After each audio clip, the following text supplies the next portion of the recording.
ছোট থেকে বয়স্ক সকল ধরনের মানুষের জন্য এই মজার এই লাউ ডিমের রেসিপিটা একদম বেস্ট একটা recipe. So hello everyone, welcome back to my new another cooking blog. লাউ ডিমের একটা রেসিপি নিয়ে চলে আসলাম আজকে। আশা করি আপনাদের সকলেরই ভালো লাগবে।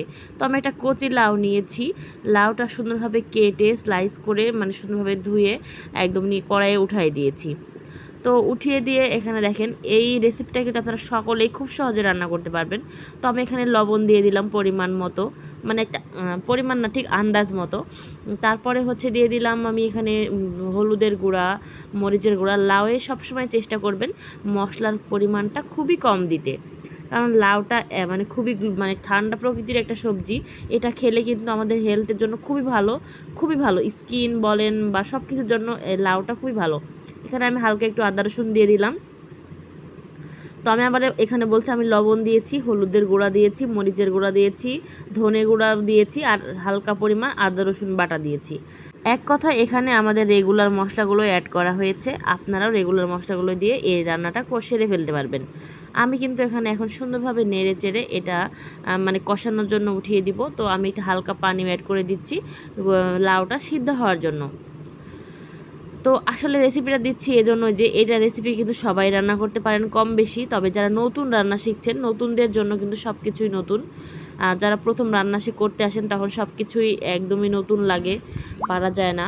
তো যাই হোক, আমি তাদের জন্য ভিডিওটা বানিয়েছি। অনেকে আমাকে রিকোয়েস্ট করেছেন যে রেগুলার রান্নার ভিডিওগুলো দিতে, যারা অনেক ব্যাচেলার ছেলে বলেন বাইরে থাকে বা অনেক নতুন আপুরা রান্না শিখছেন তাদের জন্য।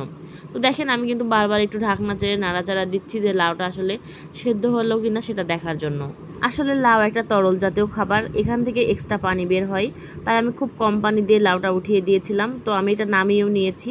এখন আমি এটা বাগার দিয়ে রান্না করব। বাগার দিয়ে লাউ রান্না করলে এর টেস্টটা কিন্তু অনেক বেশি মজা লাগে। লাউ কিন্তু ভাজিও করা যায়, আপনার বিভিন্ন রেসিপি লাউ দিয়ে বানানো যায়। মাছ দিয়েও কিন্তু লাউ রান্না করা যায়, কিন্তু আমি আজকে ডিম দিয়ে রেসিপিটা শেয়ার করছি আপনাদের সাথে। তো দেখেন আমি কিন্তু এখানে পেঁয়াজ, হালকা একটু লবণ অ্যাড করেছি পেঁয়াজের সাথে, তেল আর দিয়েছিলাম একটু পাঁচফোড়ন।